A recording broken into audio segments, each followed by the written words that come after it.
내 시대에 이렇게 우리라고는 상상도 못했죠. 이게 뭡니까? 개인 맞춤형 생산, 그 개인 맞춤형 서비스, 개인 맞춤형 거래가 이루어지는 이 통합된 이것이 상호 융합되어서 우리에게 서비스가 제공된단 말이죠. 개인 맞춤형으로. 이것은 이 모든 기술은 우리의 상상력에서 나오는 겁니다. 이것이 분화, 개인화, 합리화의 조건을 만족시키고 있어요. 분화되잖아요. 개인으로 분화된단 말이에요. 다. 개인이 독립된 자율적 주체가 되도록 개인화된다는 거예요. 그리고 모든 것이 합리화된다는 거예요. 이것이 근대화의 조건을 딱 맞추한 거예요, 이게. 생산도, 서비스도, 거래도. 인간의 삶이 그게 다 아닙니까? 4차 산업혁명의 시대에 우리가 살고 있어요. 인류는 지금 농업의 시대, 산업의 시대, 정보의 시대, 상상의 시대에 도달했고 상상의 시대에서 더 나아갈 수 있는 것은 이제는 신뢰의 시대가 되었다는 거예요.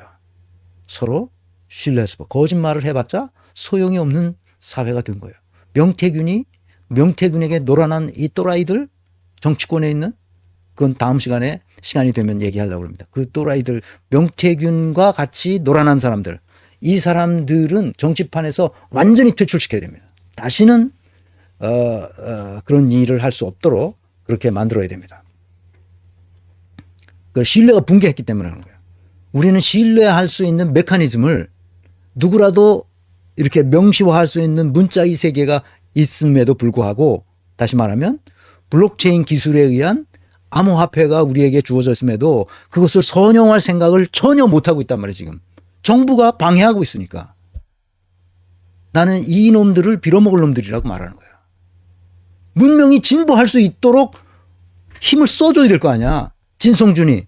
이놈이 그것을 안 하고 있어요. 그러면서 과세하겠다는 거 아니야 지금. 미치지 않았어요? 아, 니들이 뭘 했는데 이 4차 산업혁명과 관련돼서 특히 핵심 기술인 블록체인과 크립토 월드에 민주당이 도와준 게 있나? 도와준 거 하나도 없어. 못하기만 했지. 진성준이 이 녀석이 이게 정신 나간 놈이야.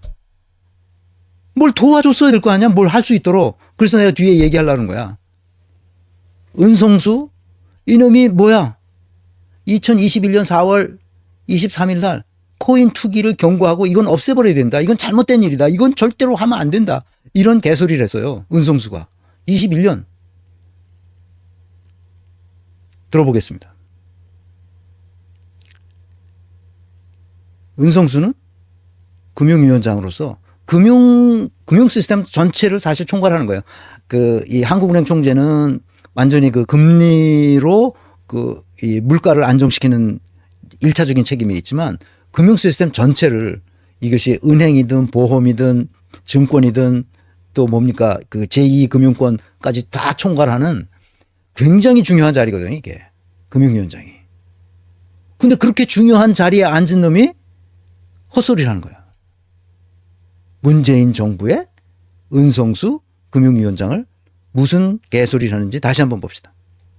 사람들이 많이 간다고 국민들이 많이 투자한다고 관심 갖고 보호해야 된다 이런 거는 저는 생각이 안 듭니다. 잘못된 길로 가면은 잘못된 길로 간다고 분명히 이야기해 줄 필요가 있다고 저는 생각하고요.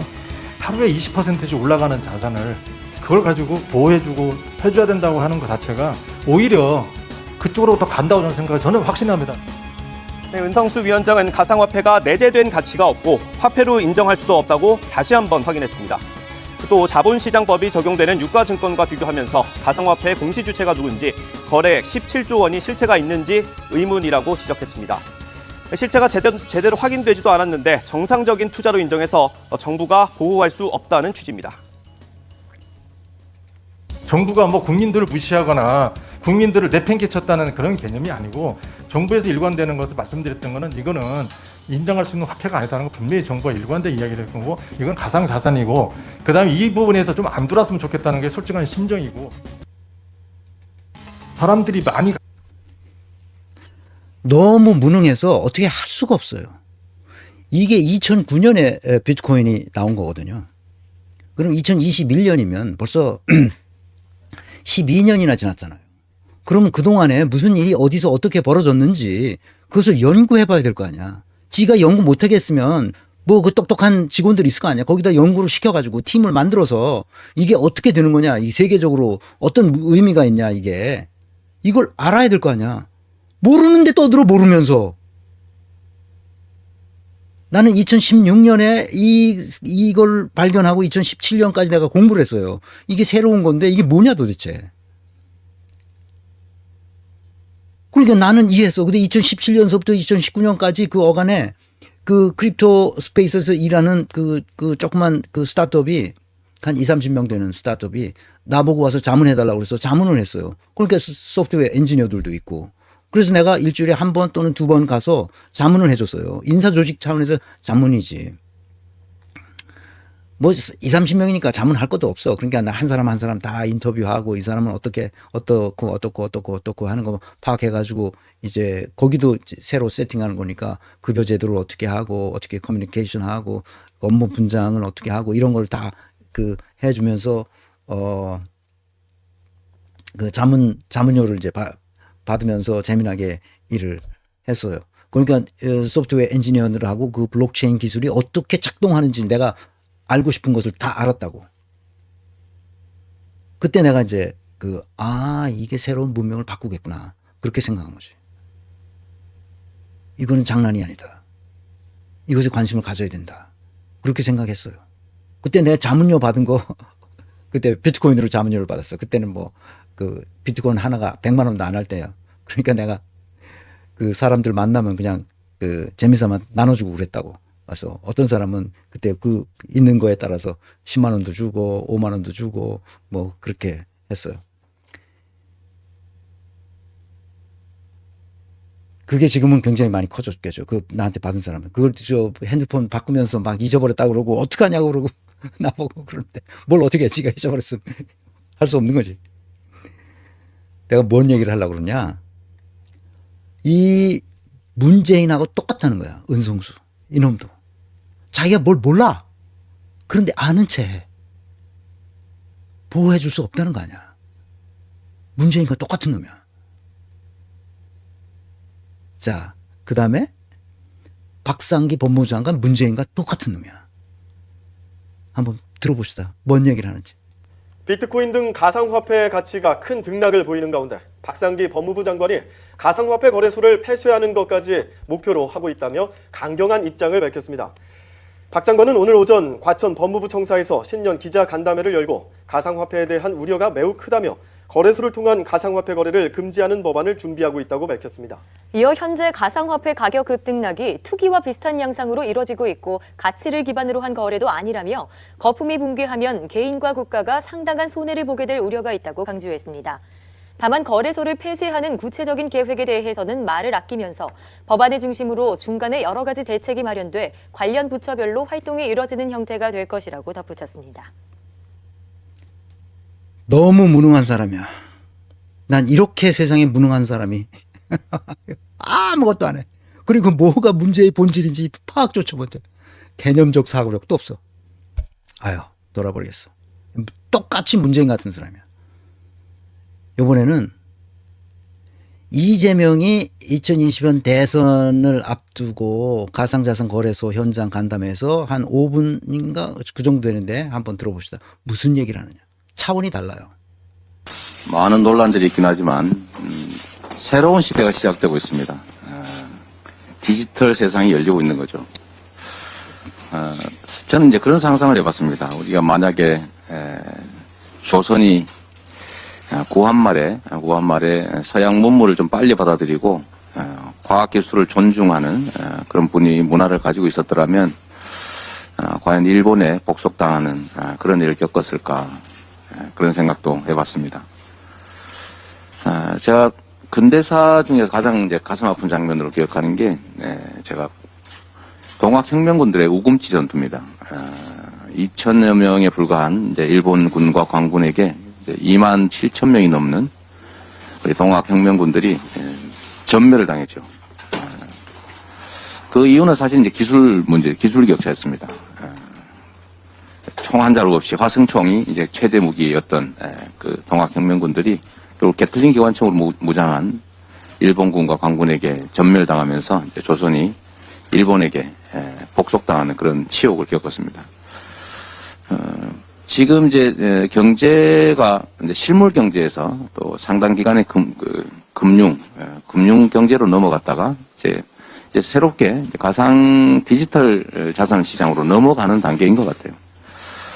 일부에서는 이걸 받아들이기 어려운 거죠. 아마 저는 그런 생각이 듭니다. 과거에 우리가 물물 교환을 하다가 어느 날인가 화폐라고 하는 걸 만들어냈을 때 많은 사람들이 아마 위조할 수도 있고 이거 뭘 믿느냐 이거 아무것도 아니지 않냐라고 아마 반발을 했을 것 같아요.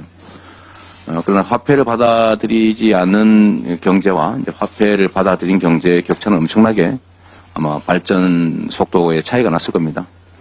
그래서 우리도 가상자산 시장이라고 하는 거는 우리가 부정해서 없어지는 거라면 부정할 수도 있고 긍정할 수도 있고 금지할 수도 있겠지만 이미 전 세계에서 실제로 이미 존재하는 시장인데 이 점을 우리가 외면한다고 해서 없어지지도 않고 오히려 기회만 잃게 된다는 생각을 하게 됩니다. 자칫 잘못하면 다시 우리 구한말에 서구 문물을 거부하던 쇄국 정책 비슷한 상황이 발생할 수도 있겠다. 그런 생각이 듭니다. 있는 시장이 이미 코스피 거래 시장을 넘어서고 있다고 하는데 가상자산 시장 거래 규모가 이미 있는 것이고 또 수많은 국민들께서 투자하고 있기 때문에 이제 가상자산 시장도 또 산업도 좀 발전하는 방향으로 가는 게 국가에 도움이 될 테고 여기에 투자하는 많은 국민들의 이제 권리를 보호하기 위해서도 제도화가 꼭 필요한 상태라는 생각이 듭니다. 그리고 특히 우리가 국제 경쟁에서 우리가 우위를 점하기 위해서는 탈락하지 않고 이제 우리가 우위를 점하기 위해서는 오히려 적극적으로 이 가상자산 시장에 접근할 필요가 있다는 생각이 듭니다. 어쨌든 여기는 네 군데 우리 인가받은 그 거래소, 거래업체 전부죠. 전부인데 앞으로 이 관련 산업도 계속 확대되면 좋겠고 또 우리 그 거래에 참여하는 우리 국민들도 보호하는 그런 방향으로 가면 좋겠다. 제도화하고 제도 안에서 부작용을 최소화하고 거기서 가능성을 찾아내는 것이 우리가 갈 길이다 이렇게 생각합니다. 제가 아까 들어오면서 방명록에 뭘 쓸까 되게 고민을 해봤는데 안 보이는 것을 보는 것이 진짜 능력이다. 그리고 특히 미래와 미지의 세계는 모른다고 부인하면 우리가 한 발짝도 앞으로 나갈 수 없기 때문에 그래서 통찰력이라고 하는 게 중요하다는 생각이 듭니다. 저는 여러분과 함께 오늘 여러분 말씀 좀 들어보고 저희도 정책화 또는 공약화할 수 있는 것들 좀 더 찾아보도록 노력하겠습니다. 좋은 말씀 기대합니다. 고맙습니다. 그러니까 우리는 이제 국내 상장 발행이 지금은 이제 법적 근거 없이 금지돼 있어서 그때 아마 상당히 난리가 났던 기억이 있습니다. 근데 실제로 우리는 거래를 하고 있고 이제 가상자산을 구매하고 있기 때문에 이제 외국 우리나라에서 공식적으로 발행하지 않는 외국 코인 가상자산만 구매를 하니까 저는 이게 일종의 국부 유출에 해당될 수가 있겠다는 생각이 듭니다. 그래서 우리 국민들도 자유롭게 거래할 뿐만 아니라 자유롭게 IPO를 실행을 해서 우리도 사실은 국가적 투자의 기회도 늘리고 자산도 좀 늘려보는 것이 매우 필요하겠다 그런 생각을 하고요. 제가 그래서 이게 이제 디지털과 관련된 이제 미래 산업에 대해서는 규제 방식을 좀 바꿀 필요가 있다고 하는 게 바로 이런 점들이죠. 그러니까 일단 허용해야 될 합리적인 이유가 없으면 일단 금지하고 본다. 그러니까 이게 검증될 때까지 금지한다. 이건 이제 과거 방식이죠. 새로운 시대에 변화의 속도가 빠른 시대는 문제가 없다면 일단 허용하고 문제가 있다면 사후 규제하는 방식이 돼야 우리가 국제 경쟁에서 살아남을 수가 있겠다. 특히 이제 기술혁명 시대, 빠른 기술혁명 시대에는 특히 그런 자세가 필요하죠. 좋은 생각이십니다. 네. 내가 이재명을 성남시장 할 때 그 모라토리움 하고 그때부터 이제 관심을 가지고 이재명의 행적을 이렇게 저렇게 시간 날 때마다 조금씩 보고 그러면서 이재명이 물건이네. 내가 한국은행 사무실에 있을 때 그 전두환 정권 때 그 유시민의 항소 이유서를 딱 보고 와 유시민이 이 친구 이거 물건이네 내가 그렇게 생각했었는데 그때 그 느낌을 다시 이재명을 보고 이 친구 물건이네 내가 그렇게 생각했다고. 근데 문재인은 보고 물건이라는 느낌을 한 번도 받은 적이 없어. 사람이 저렇게 허술하기 짝이 없나. 그랬더니 결국은 나라를 이 꼴로 만들어 버린 거야. 그러니까. 자, 그래서